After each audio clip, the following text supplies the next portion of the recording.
What book are we going to be talking about today, Megan? Today, Paulina, we are going to be talking about Dr. Space Junk versus the Universe, Archaeology and the Future, which is by Alice Gorman. Um, Yeah, my thoughts on it are quite a I have a lot of thoughts about this book because I actually did my first field work in Australia. And so some of the places that she talks about are actually places that I've been. And so it was a little bizarre because it was, 12 years ago now that I first kind of interacted with that landscape. But she talks about this particular small town, Woomera, and I've been there. I've been there, and I've seen some of the stuff that's out there. And I think actually at the time I was working there, there was a coworker of mine who was possibly interested in, I think, working with her at a university. And so it's really interesting to have this person that I kind of heard through, not in a bad way, but like heard through sort of like the gossip mills, like the academic, like I know someone who knows someone who knows someone, and to now be actually like reading their book. And so that's been a really cool aspect of it. Um, but that doesn't really summarize the meat of the book. So, Megan, how would you describe this book in like one sentence? one sentence. I can't, I'm from the South. I can't do Oh, anything in one clowns. sentence. Okay. I would describe this book as an autobiography of the process of becoming an archaeologist and how that process aligns with the space industry within Australia and an overview of modern archaeological culture. Yeah, That's technically one sentence, right? It's pretty close. yeah. We just, Yeah. I don't I mind. really enjoyed this book. I'm glad. I had a connection to it too, the way that you did. In that, for me, I grew up near Cape Kennedy, so I had this whole other relationship to space and to the space programs um, that that made parts of this seem very familiar and parts of it seem very foreign and very different. Um, Hmm. I think part of what was different for me was the closeness that it felt like Dr. Gorman had and that Australia had with their space program.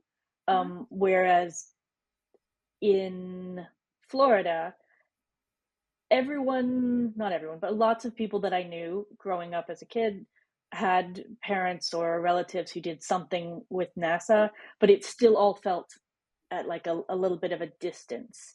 Hmm. There definitely wasn't. I loved the stories about the cable ties that Dr. Gorman tells in this, where um, you can go out and you can tell what happened by the fact that there's cable ties everywhere. That's the sort of thing that we don't get to experience as a relationship with the archaeology of space in the Hmm. United States, Hmm. um, because we've been kept at more of a sort of a governmental and physical distance from it. Um,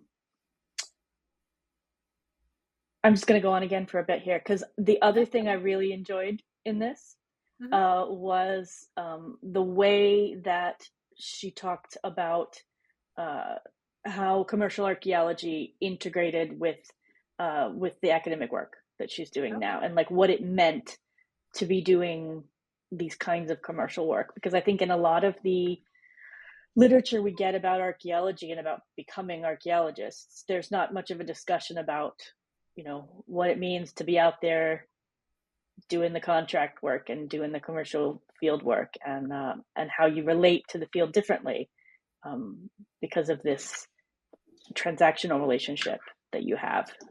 I thought that was very interesting to see. Um, Paulina, if you were going to recommend this book to someone, what are some things you would tell them to get them excited about it?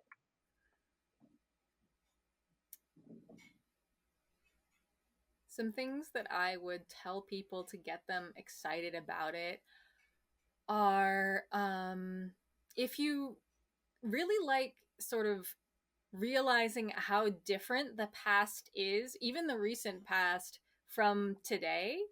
um and just sort of the absurd choices that people like within our lifetimes have made. So for example, there's this big section on rocket parks, which are these playgrounds that are shaped like rocket ships. And part of me, like, it just made me think about like my own childhood and what playgrounds looked like, and then realizing that like that's not at all the sort of playground landscape that I see now, or that, like, Mm-hmm. should I have descendants, that I would take them to. They just don't have those symbols. And sort of it's a really great reminder of like, no, the world we is constantly changing, and there's this really interesting dynamic, and also that certain things that we think of as being very far removed or really deep in the past are actually not that long ago. For example, there is a content warning for the next little section I'm going to talk about, specifically relating to a negative boarding school experience, non-Indigenous, but a negative boarding school experience. So Dr. Gorman talks about actually going to a boarding school because of where she grew up. In Australia was a very low population, so to get further along in her education, she had to go to this boarding school. However, it was still this sort of terrible, sort of described like Dickensian almost boarding school experience. And she was growing up in like the 60s and 70s.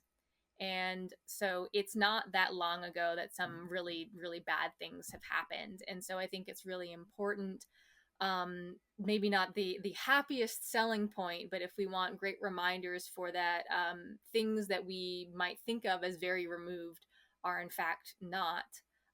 This book is a really great reminder that our history is right there, and it's in the memories and embodied experiences of our teachers, and I think that's a really important thing to discuss. And so, yeah, I just think that's an interesting aspect of it, that our history can feel just as I guess our recent history can feel sometimes just as removed from us as our really deep history, in the same way that the future can be just as unknowable to us in the short term as it will be in 10,000 years.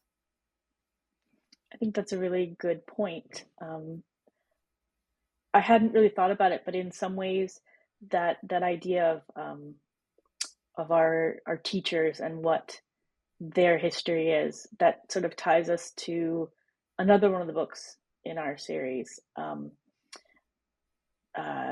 which um, deals more with uh, the impacts of deaths within the archaeological field. Mm-hmm. Um, and thinking about it, some of these things actually were happening around the same time. So Yeah. it's an interesting thing to think about, how short time and long time works in terms of imparting memory. Yeah. Um, yeah. How do you feel like this book, or how do you feel that this book fits the theme that it's a part of, which is what is archaeology? Ooh, I think that this book is boom right in the middle of what is archaeology, because it talks about how someone becomes an archaeologist, how their career changes as an archaeologist. It talks about formative experiences and how that led to becoming an archaeologist. I think it also really ties into ideas of like modernity, and modern archaeology. Um, which is not what most people think of when they think of archaeology, uh, but the fact is that the stuff that is in this book, specifically regarding the space stuff, that's far enough in the past now that it's firmly archaeological. Mm-hmm. Um, I really enjoyed this book because I felt like it was an interesting perspective. Um, I felt like it didn't pull any punches in explaining things, Mm-hmm. um, and parts of it were like really fun. Like they were just it was exciting to see how different things work. Yeah, I like this one. I think this one is very much a good champion for what is archaeology. Um, Paulina, if you were going to recommend other books or works to people if they enjoyed this one, what would you recommend? Yeah. So I've got some amusing for me fiction recommendations. So I was looking through. I'm kind of creating an archaeology playlist, and one of the songs that kind of struck me as kind of related to this book actually is. And hopefully we don't have to pay Disney for this. Is actually "Into the Unknown" from Frozen 2. I There's think this if sort we don't play more than 15 seconds of it, we're fine.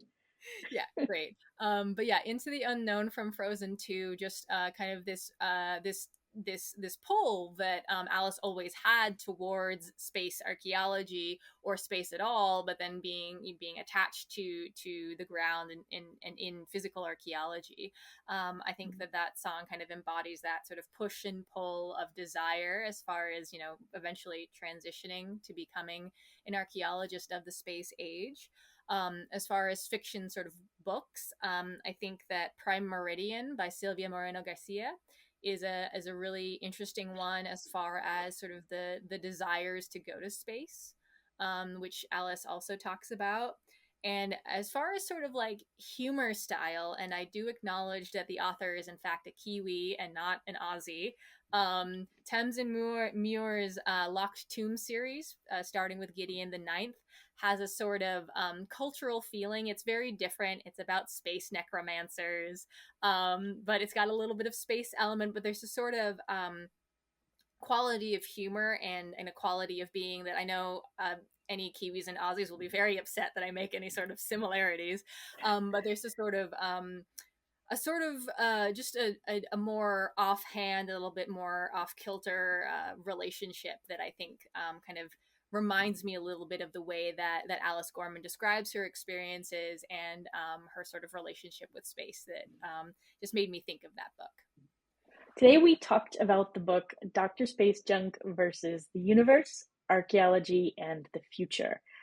This book talks about becoming an archaeologist and becoming an archaeologist of the space industry and of the modern, and is a very good book to read if you want to hear what it's really been like to become an archaeologist over the last years. Mm-hmm. Um, so check it out. It's a good one. Yeah. And that's a book in our What is Archaeology series. Thanks, Paulina. Thank you, Megan.